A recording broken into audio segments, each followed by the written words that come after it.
जो गृहस्थ में है और पुत्रहीन है उसका जीवन व्यर्थ है। मार्कंडेय जी कह रहे गृहस्थ धर्म की सार्थकता है कन्या हो या पुत्र हो, संतान होना चाहिए।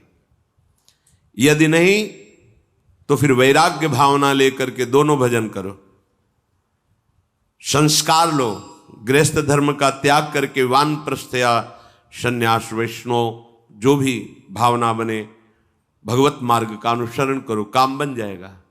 यदि गृहस्थ में हो और संतान नहीं है तो यहां आदेश करते वृथा जन्मानि चत्वारि वृथा दानानि षोडश। वृथा जन्म अपुत्रस्य ये च धर्म बहिष्कृताः, उसका जीवन धिक्कार बेकार जिसके गृहस्थ धर्म में संतान न हो।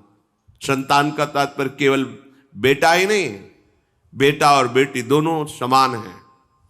ये जो निकृष्ट भाव बैठा हुआ है, बेटी हुई उदास हो गए, लड़का हुआ थाली बजाओ घंटा बजाओ जिससे बहुत बड़ा, बिल्कुल ठीक नहीं है। ये बेटा होता किससे है? बेटी से ही होता है। तुम किससे हुए हो? किसी मां से हुए हो। वो क्या थी? किसी की बेटी ही थी। कैसी मूर्खता छा गई है, गर्भस्थ बेटी की कोई परवाह न करके उसको, ये क्या है? कितने राक्षस वृत्ति में आ गए हैं हमारी। राक्षस भी अपने बच्चों को नहीं खाते। कितनी राक्षसी बुद्धि। हम सुंदर दिखना चाहते हैं, समाज में सम्मान पाना चाहते हैं, और पाप कर्म कैसा? बेटी है गर्भ में, हत्या करा दो, नहीं चाहिए। तो बेटा कहां से पैदा होगा? वो किसी की बेटी से ही तो पैदा हो रहा है। कैसी मूढ़ता छा जाती है। वैसे भी शास्त्र में स्त्री हत्या करना बहुत बड़ा महापाप कहा गया है। फिर भ्रूण हत्या, गर्भ हत्या, गर्भस्थ शिशु की, उसमें भी कन्या, सर्वनाश। इसके बाद फिर रोते हैं हमने कौन सा पाप किया, भगवान ने हमारा पुत्र छीन लिया।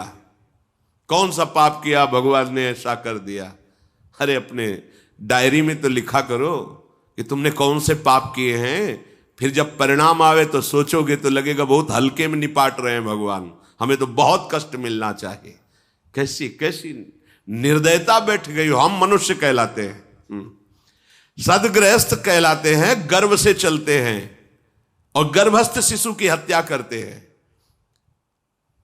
मान जाओ, ना सत्संग सुन रहे हो, ना शास्त्र स्वाध्याय कर रहे हो, इसलिए तुम्हें पता नहीं कि तुम कौन सा पाप कर रहे हो। ऐसे ये पाप, कुछ पाप ऐसे हैं जिनको वज्र की लीक कहा गया। वज्र की लीक में मिटाल नहीं सकते, तुम्हें भोगना पड़ेगा। जो गृहस्थ है और संतान नहीं है, उस जीवन को सार्थक करने के लिए अपने गृहस्थ जीवन का त्याग करो, तीर्थ धाम कहीं वास की व्यवस्था करो और दोनों मिलकर भजन करो, अपने शरीर को पूरा करो, तो जीवन सार्थक हो जाएगा। अगर गृहस्थ है, संतान है, पढ़ाओ लिखाओ, उसको उसी योग्य करो जैसे तुम्हारे माता पिता ने किया है, तो तुम उस ऋण से मुक्त हो जाओगे। और फिर भी भजन करो, भजन ही तुम्हें भगवान की प्राप्ति कराएगा। दूसरा, जो अपने धर्म से भ्रष्ट हो चुका है उसका जीवन व्यर्थ है। आपका एक धर्म है, सबसे पहला धर्म है मनुष्य धर्म। मनुष्य का क्या कर्तव्य है? अपने प्राणों का भी बलिदान देकर दूसरे की रक्षा करना, और यहां अपने मन को सुख पहुंचाने के लिए दूसरे की हत्या कर देना। कैसा राक्षसी भाव वृत्तियों में आ गया। देखो, अगर कोई माता बहन एकांत मिल जाए तो बस राक्षस जैसे टूट पड़ते हैं। ऐसे स्वभाव, बड़ी दुर्गति होगी, देख लेना, यहां भी होगी। छुपा के भी कर लो तब कर्म प्रकाशित होगा। जब तुम अपराध नहीं करोगे, अपराध नहीं करोगे, तब वो अपराध तुम्हें फंसाएगा और जीवन भर रुलाएगा। मरने के बाद नर्क मिलेगा। नर्क माने बड़ी जेल है, वो बड़ी जेल, ये छोटी जेल है। जैसे बड़े अपराधियों को बड़ी जेलों में भेजा जाता है, तो विश्व ब्रह्मांड की सबसे बड़ी जेल और वहां के सबसे बड़े जेलर यमराज, वहां दंड मिलता है। आप ऐसा ना सोचिए कि ये सब गप है। गांव में जैसे बात करे तो लगता है गप है, जब जेल हो आते हैं ना तो कहते हैं। एक गांव में मिले थे, कहा था कि अगर रोज 5 जूता कोई गांव में हमें मारे तो हम उसे सह लेंगे, लेकिन दोबारा जेल जाने वाला आचरण नहीं करेंगे। दिखा रहे थे कि देखो कैसे कैसे कष्ट वहाँ के कैदी भी मारते हैं जो बहुत पुराने हो गए हैं, वो हमको अनुशासन में रखते हैं, ऐसा ऐसा कितना कष्ट। अब वो गया ना तो भोगा, अब माया के कारण स्मृति नष्ट हो गई नहीं, सैकड़ों बार अपने भी भोग के आ रहे हैं नरक। दूसरे उसका जीवन नष्ट है जो धर्म का त्याग कर चुका है। तुम पिता माता से प्रकट हुए, तुम्हारा धर्म है माता पिता की सेवा करना। वयोवृद्ध बेचारे माता पिता उठने बैठने में असमर्थ हैं, आप पैसे कमाने के लिए अपनी बहुली निकल गए, अब वो कष्ट भोग रहे हैं, ना उनको देखना है ना उनकी व्यवस्था करना है, मरने दो तो ठीक है। तुम्हें जब परिणाम आएगा तब तुम भी तो बनोगे ना वृद्ध, तब तुम्हें पता चलेगा। अवश्य में भोक्तव्यम कृतम कर्म शुभाशु। होश में माता पिता सबसे पहले भगवान हैं यदि आप गृहस्थ हैं तो।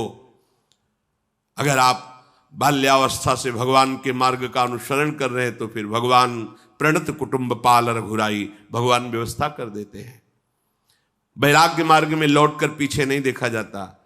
हमारे भगवान के अवतार मानेंगे महाप्रभु चैतन्य देव, नवयुति विष्णु प्रियाजी माता सची छोड़ के चल दिए। आद्य गुरु भगवान शंकराचार्य भगवान के अवतार मां केवल छोड़ के चल दिया।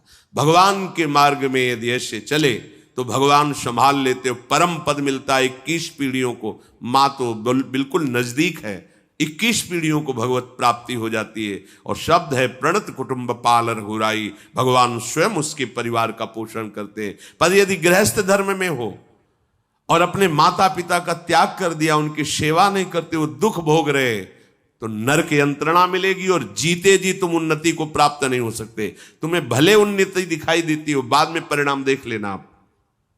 तीसरा, जो दूसरों के भोजन छीनने की चेष्टा में रहता है, कैसे इसका धन अपहरण कर लें, कैसी जमीन अपहरण कर लें, कैसे इसकी अव्यवस्था पैदा कर दें इसके जीवन में, जो केवल अपने ही सुख को देखता है उसकी दुर्गति होती है। तीसरा, उसका जीवन व्यर्थ है। जो दूसरों के सुख का अपहरण करके सुखी होना चाहता है, सदैव केवल अपने सुख में डूबना, सोचना कैसे मैं सुखी हो जाऊं, अधर्माचरण करूं, छीन लूं, क्या करूं, कैसे करूं, उसका जीवन व्यर्थ है। और चौथा, जो आए हुए साधु महात्मा अतिथि का अनादर कर देता है, अपमान कर देता है, सारे सुकृत नष्ट हो जाते हैं। ये चार का जीवन बिल्कुल व्यर्थ हो जाता है।